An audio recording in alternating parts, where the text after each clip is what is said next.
Have you ever checked your bank balance and thought, wait, how did my money go down when I barely spend anything? That's not your imagination. Every year, banks quietly take billions of dollars from people's accounts through one sneaky trick: hidden fees. They don't put them in big, bold letters. They don't announce them in their commercials. Instead, they're tucked into the fine print, disguised as service charges, or silently deducted without warning. And here's the worst part. Most of us don't even notice until it's too late. In today's video, I'll break down the most common hidden fees you're probably paying right now. I'll show you how these fees work, why banks use them, and most importantly, how you can fight back. Stick around until the end, because I'll give you a step-by-step guide to protect your money starting today. 1. What are hidden fees? Before we dive into the list, let's define what we mean by hidden fees. A hidden fee is any charge that isn't clearly advertised or explained. It might appear as a small deduction on your bank statement, usually labeled with confusing terms like service charge, processing fee, or just a code number you don't understand. Banks rely on the fact that most customers don't read every line of their statement. Studies have shown that fewer than 30% of people review their bank statements carefully each month. That means the majority of customers never even notice when a bank takes $5 here or $10 there. Individually, those small amounts may not seem like a big deal. But when you multiply that by millions of customers, it adds up to billions in profit for the banks. Let's look at the biggest culprits. Number 1, ATM fees. The first hidden fee, and probably the one you've already experienced, is ATM fees. Picture this. You're out with friends, you need some quick cash, and you stop at the closest ATM. The screen warns you, this transaction will cost $3. Annoying, but you need the money. What you don't realize is your own bank might also charge you another $2 for using a machine outside their network. That's $5 gone instantly. And if you're traveling abroad, it's even worse. Banks love international withdrawal fees.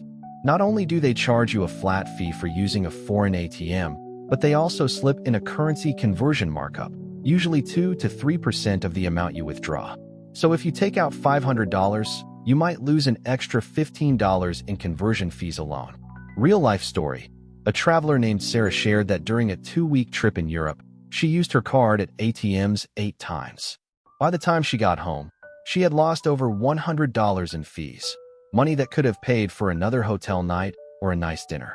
Solution: plan ahead and withdraw larger amounts less frequently. Use your bank's ATMs whenever possible. Some banks, especially online ones, actually refund ATM fees. Look for those if you travel often. Number 2, overdraft fees. Next up, a real money trap: overdraft fees. This happens when you spend more than you actually have in your account. Instead of simply declining your card, many banks will approve the purchase, but then hit you with a fee, often around $35. Here's the shocking part. Banks sometimes manipulate the order of your transactions to maximize these fees. For example, let's say you have $100 in your account and you make 3 purchases: $5 for coffee, $20 for gas, and $90 for groceries. Logically, you'd think the $5 and $20 go through first, leaving you with $75. Then when the $90 hits, you'd go negative once. But what banks often do is reorder your purchases, processing the $90 first. That immediately puts you negative, and now the $5 and $20 also trigger separate overdraft fees. One mistake turns into 3 charges.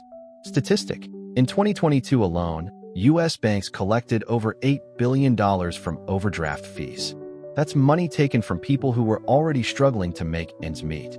Solution: turn off overdraft protection completely. Better to have a declined card than a $35 penalty. Keep a small emergency buffer in your account, even if it's just $50. Set up text or app alerts when your balance drops below a certain level. Number 3, monthly maintenance fees.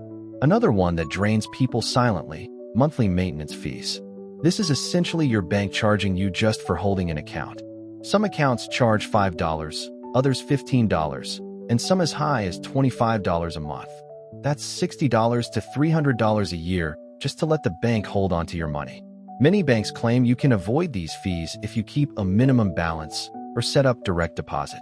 But these requirements are carefully designed to keep you locked in. If you dip below the balance even once, boom, you get charged. Example: If your bank charges $12 a month, that's $144 a year. Over 10 years, that's $1,440 lost, money that could have been invested or saved. Solution: look for banks that offer free checking accounts with no strings attached. If you've been with your bank for years, call them and ask to waive the fee. Many will agree if you threaten to switch. Number 4. Inactivity fees. Here's one most people don't even know exists: inactivity fees. If you open a savings account and forget about it, some banks will start charging you for not using it. That means they penalize you for literally doing nothing.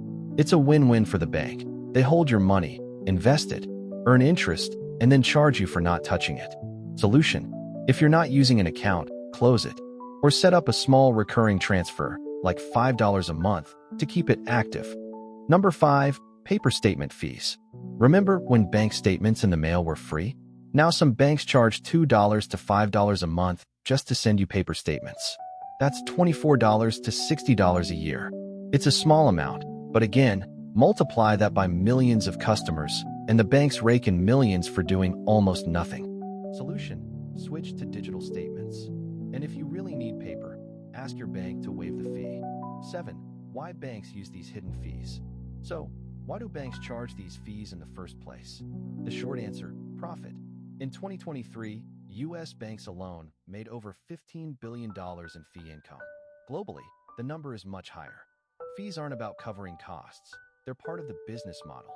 And here's the darker truth: these fees hit the most vulnerable customers hardest. People with low balances, students, and workers living paycheck to paycheck are the ones most likely to get caught in the overdraft trap or fall below minimum balances. 8. How to spot hidden fees. Now, how do you protect yourself? Check your statements every month. Don't just look at the balance. Look at each line. Read the fine print when you open an account. If the terms are confusing, ask directly. Use banking apps or third-party finance apps that categorize charges. Some apps even send alerts when they detect unusual fees. Remember, knowledge is power. The more you know, the harder it is for banks to sneak charges past you. Here are 6 practical steps you can take today to stop losing money to hidden fees. Use only your bank's ATMs. Turn off overdraft protection. Keep a small buffer in your account. Switch to online statements. Call your bank and negotiate. Seriously, many people don't realize you can just ask to waive a fee. And finally, don't be afraid to switch banks. Digital-first banks often have 0 hidden fees. So let's recap. Hidden fees, ATM charges, overdraft penalties, monthly maintenance fees, inactivity costs, and even paper statement charges are silently draining your money. The good news? Once you know they exist, you can fight back. Now I want to hear from you. What's the worst hidden fee you've ever been charged? Was it an overdraft, an ATM fee, or something else? Drop your answer in the comments. I'll be reading them all. And if this video helped you, hit that like button, share it with a friend who's tired of giving free money to banks, and subscribe for more financial tips. Because remember, the first step to building wealth is to stop losing money in the first place.